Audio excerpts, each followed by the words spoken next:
Bonjour à toutes, bonjour à tous, bienvenue sur Mosaïque, la chaîne en quête du sens de l'actualité. Bonjour Éric Méchoulan.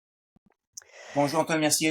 Vous êtes docteur en histoire, ancien analyste à la direction du renseignement militaire, directeur de l'analyse stratégique et de la prospective à la DGSI jusqu'en 2018. Et vous nous donniez, il y a un mois environ, votre analyse sur la faillite sécuritaire qu'a représenté pour Israël l'attaque du 7 octobre.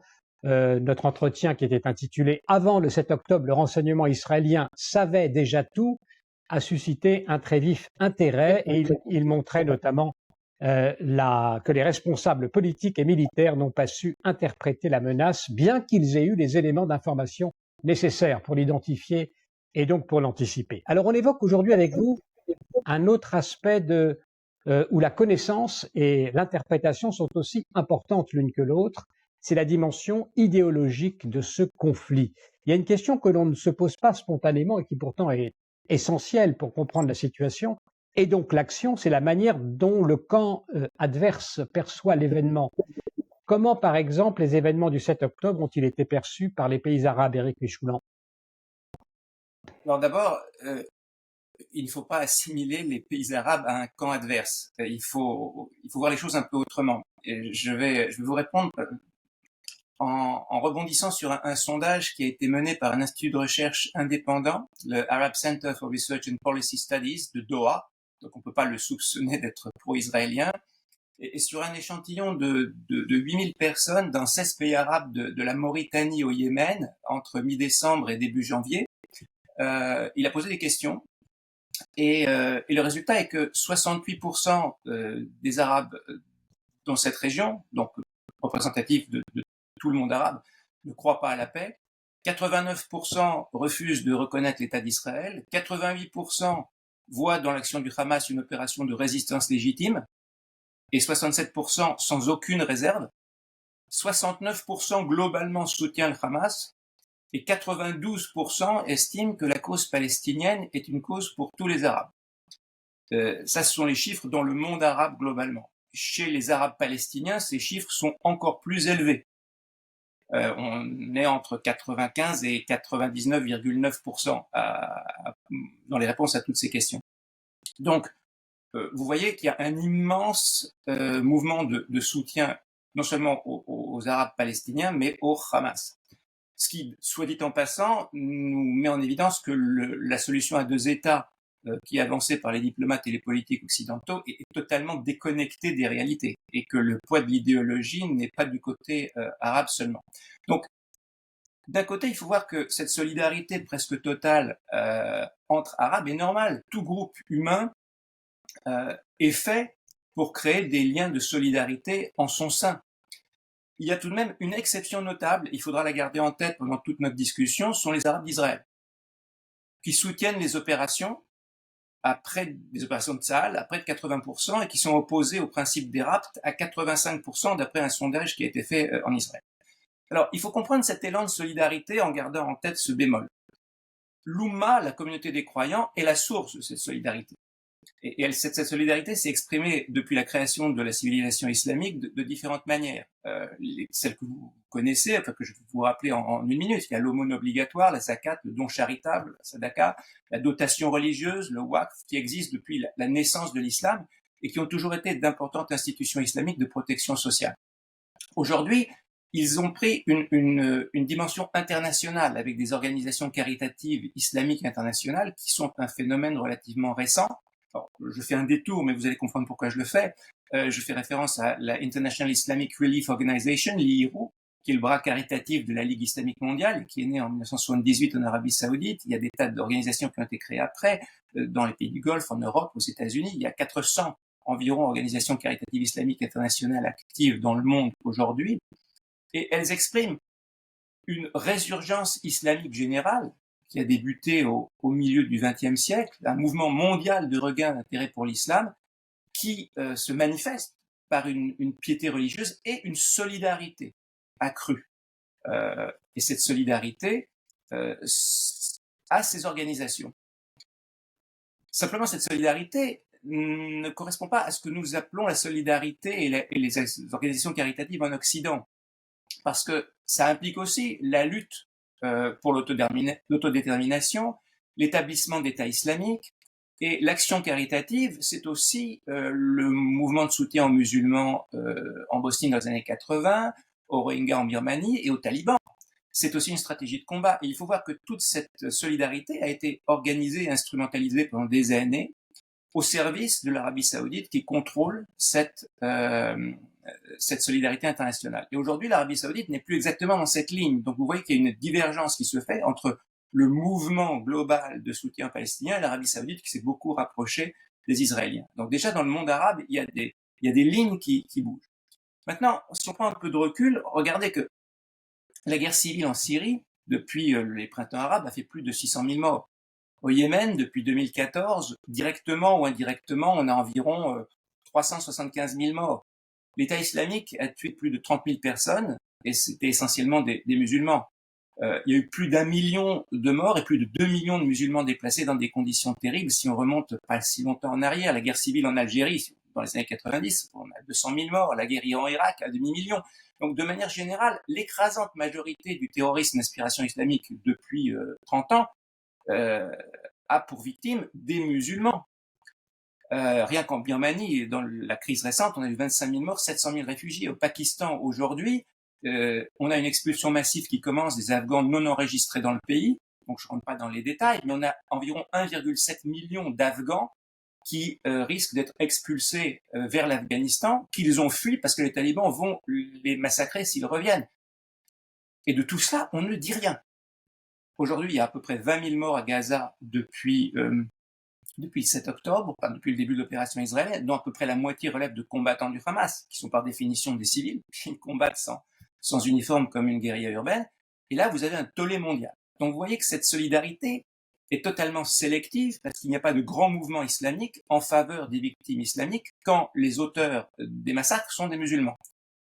Et on se rend compte, et c'est ça la réponse à la question, c'est là que je voulais en venir, c'est que c'est l'identité de l'adversaire qui détermine l'intérêt de l'opinion islamique et non l'identité de la souffrance des victimes. Quand ce sont des bouddhistes birmans, c'est désagréable. Quand ce sont des juifs israéliens, c'est insupportable. Et là, on a un problème de moralité. L'immoralité est nécessaire à toute politique, puisque la politique travaille dans le nombre. Or, un mort, c'est aussi abominable qu'un 1000 ou 10 000 morts ou 1 million. C'est un scandale moral, mais pas politique. Un mort, c'est pas un problème politique. 100 000 morts, c'est un problème politique. Et donc, vous voyez qu'il y a un alignement des médias, d'une grande partie de la classe politique mondiale et de l'opinion mondiale, au-delà de l'opinion islamique, sur la perception de la crise par les musulmans. Et cet alignement peut surprendre par son ampleur. Alors, si vous voulez que je l'explique, c'est compliqué. J'hésite, je vais vous proposer mes hypothèses, mais ce sont les miennes. Hein. Moi, je vois 4 raisons pour expliquer cet alignement. C'est la référence à la colonisation, l'obsession de la colonisation qui travaille l'Occident aujourd'hui, ce que Pascal Bruckner appelait le sanglot de l'homme blanc. Et les bouddhistes n'ont pas cet héritage. Les juifs sont considérés comme des envahisseurs. Vous avez l'antisémitisme traditionnel qui conjugue un antisémitisme islamique coranique, un antisémitisme occidental et un antisémitisme occidental récupéré par l'islam. Ça, c'est ce que vous pourrez ça très bien expliquer chez Bernard Lewis, par exemple. Vous avez la perception du juif comme un dhimmi qui est inférieur ontologiquement, donc il peut pas dominer, donc il peut pas gagner, donc on peut pas le laisser faire. Et puis vous avez quelque chose qui est totalement occulté à travers tous les médias et tous les discours, c'est le rôle de la terre islamique à conserver. En droit islamique, lorsqu'une terre a été conquise par l'islam, elle doit rester islamique jusqu'à la fin des temps. Et là, il y a un vrai problème, parce que les Juifs ont récupéré la terre d'Israël. Donc, il est très difficile de penser en termes moraux au sens universel quand on passe par toutes ces cases. Et je dirais que l'adoption par le monde entier de cette perception islamique, c'est aussi un certain renoncement à une moralité universelle. Alors justement, en parlant de cette acceptation de cette idéologie islamiste, on a du mal à comprendre comment le mouvement woke, par exemple, mouvement progressiste entre guillemets, peut avoir des accointances, s'allier finalement avec les islamistes. Comment est-ce qu'on peut comprendre cette alliance apparemment contre nature? Alors, ce n'est pas évidemment absolu, puisque même dans le mouvement, dans le monde islamique, vous avez des voix discordantes. Si vous voulez qu'on en parle après, on en parlera après. Pour répondre à cette question, je vous dirais que, sans refaire un historique du wokisme, le mouvement woke, c'est un héritage de l'extrême gauche qui est fondé sur l'idée de déconstruction. Il faut déconstruire les discours et il faut lire le monde à travers le prisme d'oppresseurs et d'opprimés. Or, l'extrême gauche est doublement orpheline. Elle est orpheline d'un prolétaire qui n'existe plus parce que le monde industriel est mort et a été remplacé par une société de services et vous savez ça comme moi. Et il est orphelin du colonisé réel qui a disparu dans les années 60 et qui aujourd'hui est remplacé par le colonisé culturel dans le monde, puisque l'Occident est censé imposer sa culture au monde entier, si ce n'est qu'en Israël, on retourne vers le colonisé réel, puisque Israël est présenté comme un pays colonisateur. Et donc le Palestinien reste le dernier colonisé réel. Et là, il s'agit plus d'élucubration intellectuelle qui percole dans les cafés enfumés de la rive gauche des années 70 à propos de la Longue Marche ou de Castro, leader Maximo. Il s'agit ici cette fois d'un soutien à un groupe fanatisé de tueurs sadiques qui est supposé être les résistants du troisième type. Et c'est ce saut qualitatif dans le délire idéologique, écrit dans le sang, qu'un auteur comme Taguieff regarde de près, par exemple. Un autre élément, c'est l'apport du déconstructivisme universitaire américain. Donc, je reviens à cette idée que toutes les relations humaines se structurent entre opprimés et oppresseurs, au-delà de la dimension économique marxiste qui était largement dépassée. Donc, le Palestinien devient un opprimé par essence. Je vous cite par exemple Judith Butler, qui est la grande prêtresse du féminisme radical aux États-Unis, un des piliers du mouvement woke, et qui vous dit que le Hamas ou le Hezbollah sont des mouvements d'émancipation sociale. Comme hier, Pol Pot, Khomeini ou Kadhafi étaient des héros de la guerre anticoloniale. Donc, le juif est devenu un oppresseur par essence, et l'antisémitisme est le ciment qui fait tenir le wokisme contemporain sur le socle de l'extrême gauche des années 60-80. Alors, a priori, et là vous avez raison de vous étonner, parce que le contenu du discours wokiste et du discours islamiste, les deux contenus sont totalement opposés. Le wokisme est un relativisme absolu culturel, alors que l'islam dit ce qu'il y a dans le Coran, c'est la vérité. Le wokisme est fondamentalement anti-religieux, fait du Coran un texte parmi d'autres, alors que pour un musulman, évidemment, c'est la parole de Dieu. La fluidité de genre, qui est une des bases idéologiques du wokisme et autres fariboles intersectionnels, sont honnies par les musulmans, qui sont, en Amérique du Nord, à la pointe du combat contre les mouvements LGBT. Sans compter le mépris historique des populations arabes musulmanes à l'égard des Noirs qui ont représenté en Afrique leur réserve d'esclaves pendant des décennies, bien avant le commerce triangulaire européen. Donc, il faut bien voir que ce qui rapproche les wokistes et les islamistes, c'est absolument pas le contenu du discours. Et je vous dirais, et c'est aussi mon hypothèse, c'est la forme du discours. La première raison, c'est ce qu'on a vu tout à l'heure, c'est que ce qui compte, c'est l'identité de celui qui parle et de celui qui écoute, mais pas le contenu de ce qui est dit. Ce pont intellectuel entre l'islam et le wokisme a été bâti par l'universitaire américain Edward Said dans sa célèbre attaque contre l'orientalisme, et il explique qu'il est illégitime pour un occidental de parler de l'Orient, parce que les savants occidentaux ont inventé l'idée d'Orient pour imposer une supériorité intellectuelle occidentale, et donc tout discours sur le monde arabo-islamique par un non-arabo-musulman est illégitime, parce que nous sommes tous enfermés dans une culture et qu'il est impossible de s'ouvrir à celle des autres. Et cette impossibilité, c'est une idée fondamentalement anti-humaniste et anti-universaliste. Il n'y a pas de pont possible ni de compréhension entre les civilisations, et c'est l'idée woke aujourd'hui. Du côté israélien, d'ailleurs, vous avez le pendant, c'est Yuval Noah Hariri, qui explique que les civilisations sont des groupes humains cimentés par des histoires qu'ils se racontent sans référence à des valeurs extérieures, et donc c'est un relativisme absolu. Vous avez des penseurs qui mettent ainsi leur intelligence au service du degré zéro de la pensée. Donc cette identité du locuteur, c'est essentiel. Et donc tout ce que fait ou dit l'opprimé est légitime, tout ce que fait ou dit l'oppresseur est illégitime. Il n'y a pas de jugement moral sur le contenu du discours ni sur l'effet de l'acte. Le juif est un oppresseur, Israël est l'État des juifs, Israël est un État d'oppresseurs. le Hamas est un colonisé qui se défend et qui incarne la défense mondiale des opprimés. La Shoah n'est pas un crime, c'est une sorte de règlement de compte entre oppresseurs blancs. Septembre noir n'existe pas, il n'y a pas eu de tentative de coup d'État en Jordanie. On a demandé à Yasser Arafat comment il pouvait embrasser le roi Hussein dans les années 80. Il a répondu qu'il fallait distinguer entre la lutte existentielle contre Israël d'une part et les querelles de famille de l'autre, alors que les Jordaniens ont massacré les Palestiniens. Donc, discriminer, trier entre les bonnes et les mauvaises victimes, c'est le fondement de l'idéologie woke, et c'est une machine de guerre contre l'universalisme et l'humanisme qu'on a retrouvé ici. Alors, ça, c'est la première raison. Je vous en ai une autre qui est plus compliquée.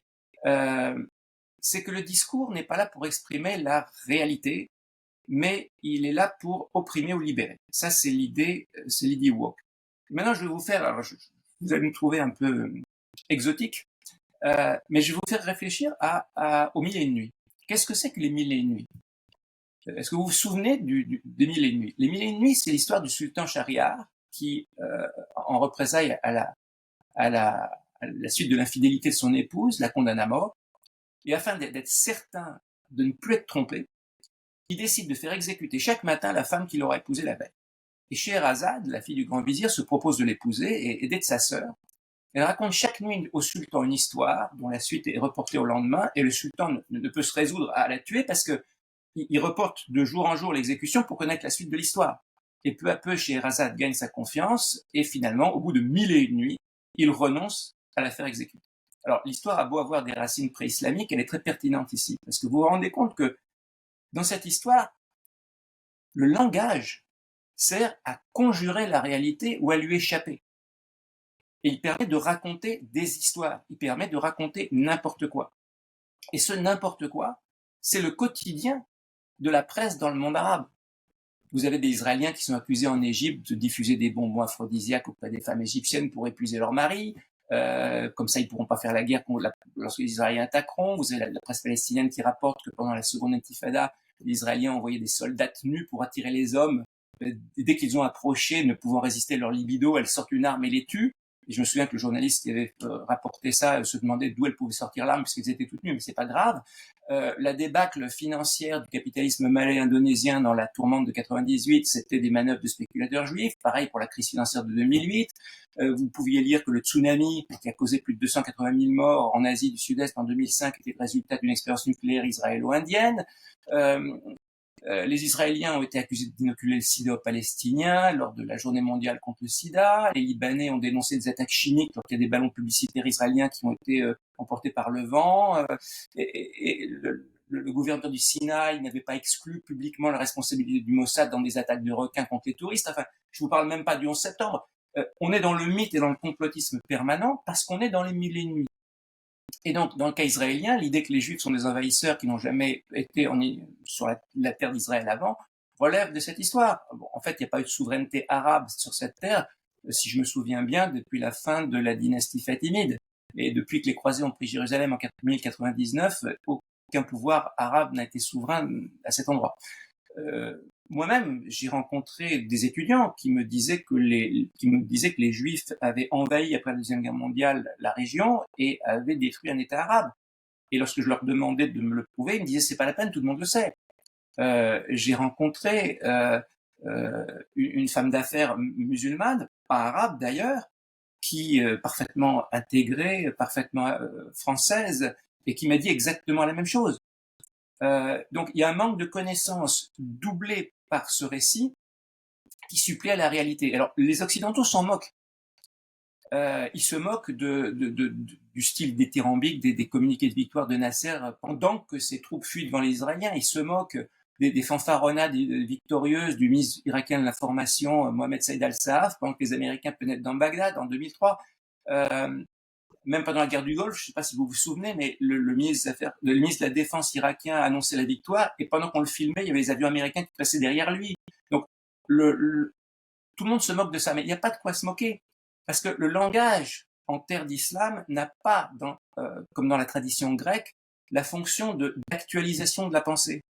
Le mot n'est pas là à la recherche d'une précision qui s'accomplit en Occident dans la technicité. En terre d'islam, et là je vais vous citer Bernard Lewis, dans l'éducation et plus tard dans la vie, le mot écrit ou même parler a une magie et un pouvoir qui lui sont propres, indépendants à la fois du sens et de la réalité, ou même les transcendants.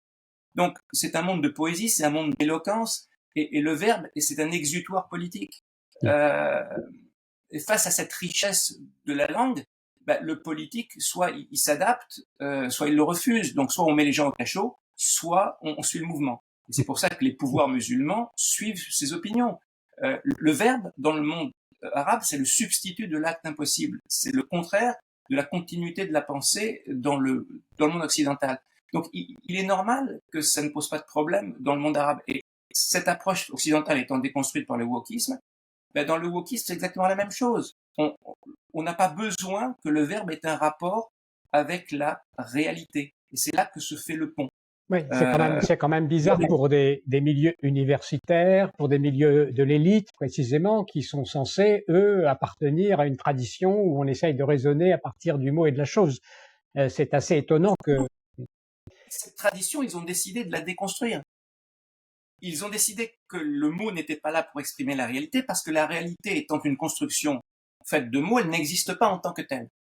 Et de même, la vérité. Donc, dans un monde où la vérité et la réalité n'existent pas et où le langage n'a de valeur que pour ce qui est dit et ce qui est compris, on peut tout dire et tous les messages sont acceptables et audibles. Donc, il y a une vérité qui dit que la Terre est sphérique et tourne autour du Soleil, et puis il y a une vérité qui dit que la Terre est plate. Alors, ça explique aussi peut-être le développement du complotisme dans l'esprit en France. Par exemple, moi, je vois très bien que jadis, c'était vraiment réservé à une toute petite minorité de gens, et maintenant, on voit bien que cette idéologie complotiste, quelle qu'elle soit, prend beaucoup de place, occupe l'esprit des gens, de beaucoup de gens. Le complotisme est lié à ça, est lié à la diffusion, à l'efficacité des réseaux sociaux qui diffusent des messages qui n'existaient pas à l'époque que vous mentionnez, et il est lié aussi au fait qu'il permet de réintégrer une explication pour des gens qui n'ont pas trouvé l'explication au phénomène qu'ils perçoivent. Paradoxalement, le complotisme, c'est une réintégration de la rationalité dans un monde qui n'en est pas toujours plein, mais une rationalité folle, une raison livrée à elle-même qui tourne à vide.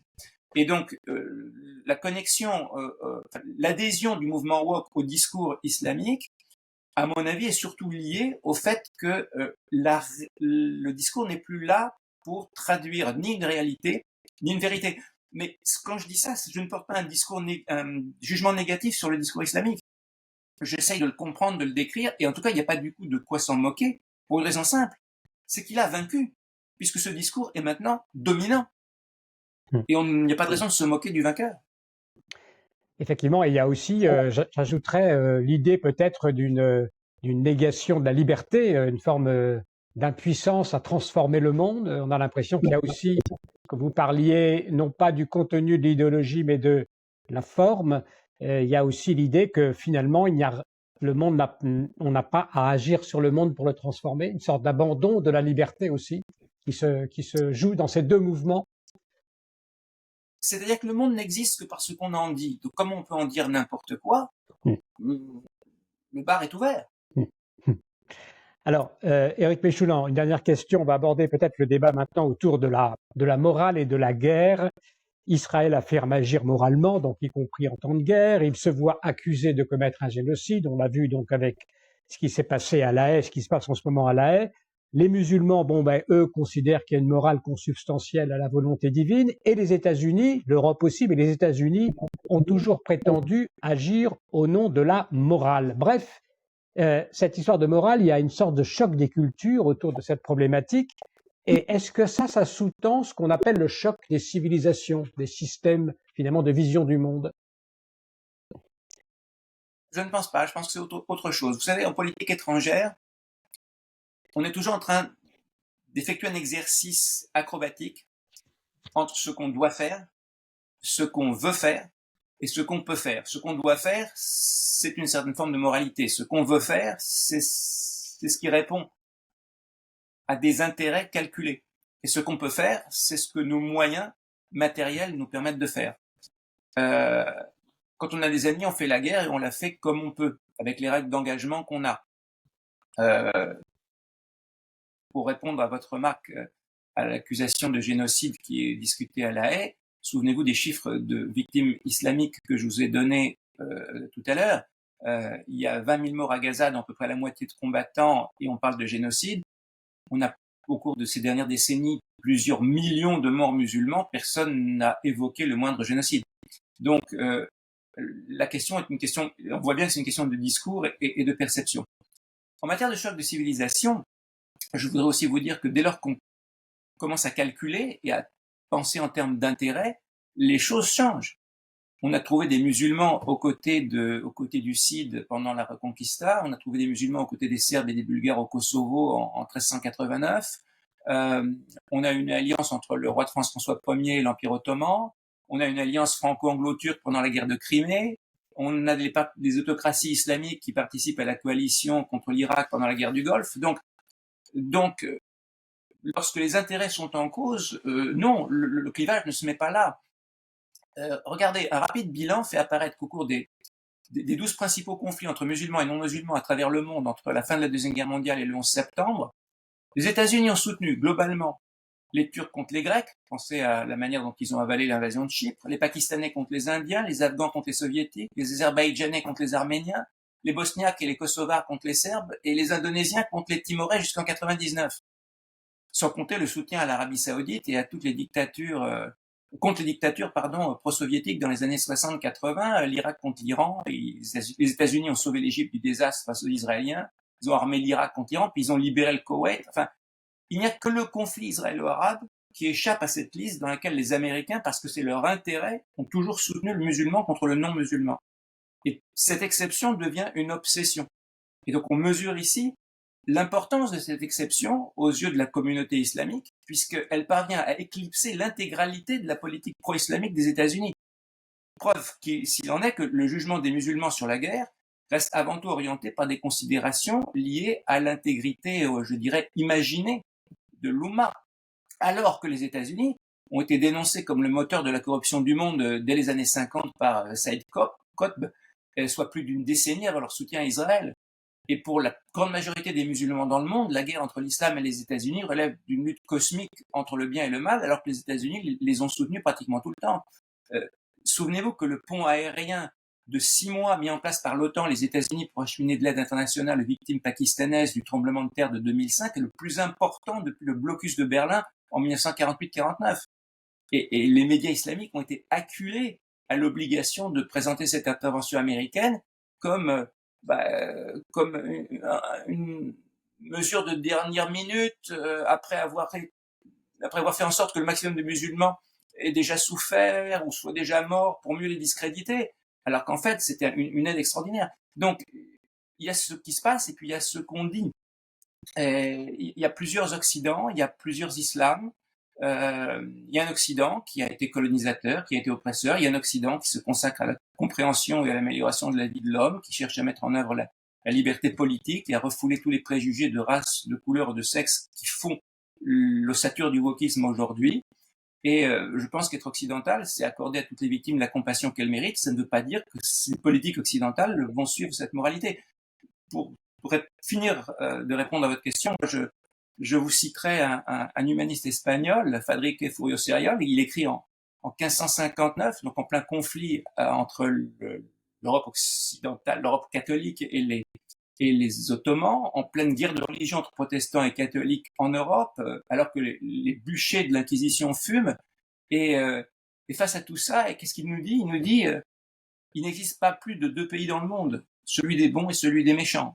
Tous les bons, qu'ils soient juifs, morts, gentils, chrétiens ou d'une autre secte, font partie d'un même pays, d'une même maison, d'un même sang, et il en va de même pour tous les méchants. Eric Mechoulan, merci beaucoup. Je voulais quand même vous demander une dernière question par rapport à ce que vous avez dit sur cette pensée déconnectée de la réalité. Est-ce que l'on peut véritablement faire quelque chose contre? Est-ce qu'il y a quelque chose à dire? Ou est-ce que le dialogue, par définition, est impossible et rompu, une sorte de rupture entre les 2 camps? Il n'y a pas de redressement possible. Il n'y a pas de dialogue possible. C'est fini. Quand vous avez les étudiants de l'université de Brown, qui est un des fleurons de la Ivy League, qui votent une motion qualifiant de victoire le massacre du 7 octobre par le Hamas, quand vous avez le directeur d'un centre anticancéreux de New York qui est licencié parce qu'il a publié des articles contre le Hamas, quand vous avez des chasses aux étudiants juifs dans les universités américaines, il n'y a plus de discours possible. C'est juste, la réponse est non. En revanche, et c'est l'historien qui vous parle là, il y a des retours de balancier. C'est-à-dire qu'il est possible que dans 10-15 ans, on se trouve dans une société répressive où tous ces gens-là vont être opprimés par des discours dominants ultra-conservateurs. Et le mouvement trumpiste, c'est déjà le début de ce retour de balancier. Je pense que le mouvement wokiste a touché son sommet et maintenant va entamer une descente. Ça ne va pas se faire agréablement. Je ne vous dis pas qu'il va y avoir du sang dans les rues, mais il va y avoir beaucoup de grincements de dents. Ça va très mal se passer socialement. Ça risque de nous arriver à nous en Europe en retard parce qu'on reçoit tout des États-Unis, puis on le vit en retard. Ce retour de balancier est historiquement inévitable parce que l'histoire est ainsi faite. Simplement, le danger qu'on va passer d'un extrême à l'autre. Et le passage aux extrêmes n'est jamais un moment agréable. Une dernière question par rapport à l'élection présidentielle américaine, puisqu'on est dans l'actualité. Biden ou Trump, ça change quelque chose pour la situation en Israël, par exemple, aujourd'hui? Forcément, ça changera quelque chose, mais dire ce que ça va changer est beaucoup plus difficile. Parce que le parti républicain n'est plus le parti d'Eisenhower ou de Reagan, ni même de Bush. Pour parler un langage français, le parti républicain aujourd'hui avec Trump, c'est beaucoup plus le parti de Marine Le Pen, avec des gens encore plus extrémistes dedans. L'électorat républicain a une profonde haine pour l'establishment républicain classique, qui n'a jamais été très pro-israélien, mais cet électorat est surtout très isolationniste. America First, ça ne veut pas dire nécessairement que l'Amérique doit dominer le monde. Ça veut dire que l'Amérique doit penser à elle d'abord et oublier les autres. Donc il y a cette tendance isolationniste qui est toujours possible. Du côté de Biden, c'est un exercice d'équilibre au sein du Parti démocrate. Pourquoi est-ce qu'on choisit un homme sénile qui n'a pas toute sa lucidité toute la journée comme président? C'est parce qu'il est le seul qui est capable de faire tenir le parti divisé entre des démocrates à l'ancienne, qui sont les héritiers de Kennedy ou de Clinton, et d'autre part les wokistes, deux groupes qui sont fondamentalement opposés et qui ont une perception totalement différente de la réalité du monde et des enjeux géopolitiques. Et donc, il est le seul ciment possible. L'enjeu est là. Vous parlez de ce retour de bâton en Europe notamment. On voit que les partis, disons, nationalistes, de droite, d'extrême droite, qui effectivement progressent, sont souvent des soutiens d'Israël, plus enfin que la moyenne, on va dire. Est-ce que finalement, pour remettre Israël dans cette évolution géopolitique, est-ce que pour Israël, ce retour des nations n'est pas quelque chose finalement de positif au fond? C'est un problème parce que Israël est un pays moderne et le monde occidental est devenu postmoderne avec un mépris pour l'idée de nation. Israël est toujours attaché à l'idée de nation et traditionnellement les États-Unis l'étaient, les États-Unis pré-wokistes. Donc aujourd'hui, on a un retour vers cette idée de nation en Europe avec des mouvements nationalistes qui, dans les années 20, 30 et 40, auraient été les pires antisémites. Et qu'ils ne le sont plus parce qu'ils ont parfaitement compris qu'ils avaient des plus gros ennemis à vaincre que les Juifs. Je pense que ce mouvement est déjà la marque de ce retour de balancier. Le problème, c'est que les ennemis, on va dire que les ennemis d'Israël en général vont pouvoir les montrer du doigt en disant, vous voyez, on a raison, qui soutient Israël aujourd'hui? Des mouvements d'extrême droite raciste. Et cette idée de nation passe un peu à la trappe parce qu'elle est dévalorisée, démonétisée et associée à des valeurs négatives. Le défi pour l'Europe aujourd'hui, si elle revient vers une idée de préférence nationale, c'est de ne pas la faire à la mode de Jean-Marie Le Pen, c'est-à-dire de considérer que la nation est une valeur positive, c'est de revenir à Renan. C'est de faire de la nation une source de solidarité fondée sur des valeurs et non pas sur des identités. Et ça, je pense que c'est un défi que nous ne sommes pas capables d'affronter aujourd'hui. Merci beaucoup. Merci Eric Méchoulan, voilà, pour tous ces éclaircissements très, très puissants qui nous font voir que nous sommes vraiment dans une période de bascule entre deux mondes et des enjeux tout à fait considérables pour l'ensemble de l'humanité. Merci en tout cas beaucoup à vous. Merci à tous pour votre attention et on se dit à très bientôt sur Mosaïque. Merci beaucoup d'avoir écouté cette vidéo et pour suivre nos prochaines interviews, eh bien, vous pouvez vous abonner à Mosaïque. C'est très simple, il suffit de cliquer sur le bouton ci-dessous.